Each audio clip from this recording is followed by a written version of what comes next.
பிடிச்சிருந்தா ப்ளஸ் பண்ணுங்க. அப்புறம் நீங்கன்னா அப்துல் கலாமா? ஐயோ பாவம், அவரே கன்ஃபியூஸ் ஆயிட்டார். இங்க பார்த்து சொல்லு. லாங்கில பார்த்தா தாண்டா காமெடியா இருப்பேன், கிட்டத்துல பார்த்தா டெரரா இருப்பேன்டா. டெரரா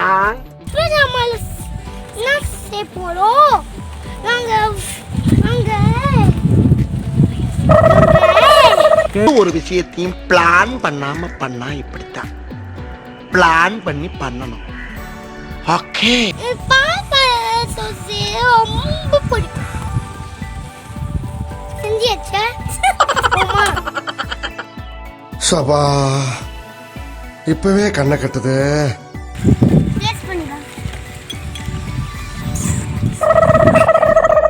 இப்படியே உசுப்பேத்தி உடம்ப ரணகலம் ஆக்கிட்டாங்கடா.